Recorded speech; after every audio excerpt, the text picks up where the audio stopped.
Alors moi je m'appelle Élodie Bouillet, donc je suis médiatrice culturelle et plasticienne pour les musées en fait de Besançon, mais principalement pour le musée des Beaux-Arts et d'Archéologie.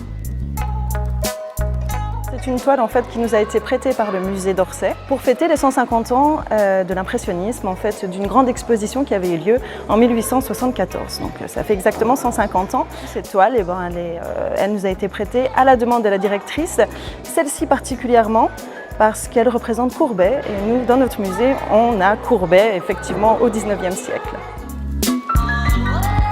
Cette peinture, elle est particulière parce qu'effectivement, on n'a ici qu'un seul morceau. Elle a été découpée en 3 morceaux. Alors l'histoire, c'est que en fait, Monet a fui Paris en 1870, au 19e siècle, parce qu'il y a eu la guerre franco-prusse. Et il a laissé derrière lui cette toile, il l'a abandonnée complètement et elle s'est retrouvée en fait finalement chez un propriétaire.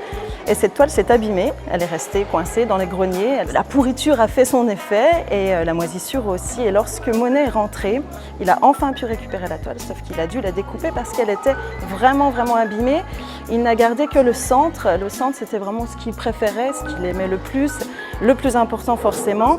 On a toute la partie gauche qui est aussi au musée d'Orsay et puis toute la partie droite donc a été perdue. Celle-ci, on ne sait pas où elle est. Monet est un impressionniste, mais là, pour cette toile-là, on n'est pas encore au moment de l'impressionnisme, on est vraiment au tout début. Pour lui, en fait, ça a été le début de parler de peinture d'émotion, de peinture du quotidien, de peinture du genre. Il représente aussi forcément à chaque fois ses amis, puis Camille Doncieux, qui est sa femme, qui est sur toutes ses œuvres.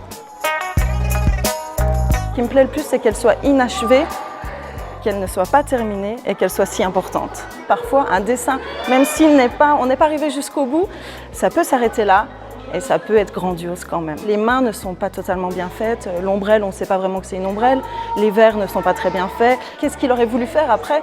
Comment est-ce qu'elle aurait pu continuer cette œuvre? Est-ce que justement il aurait pu la retravailler? Puis finalement, il a décidé que non et qu'il la garderait comme ça, quoi.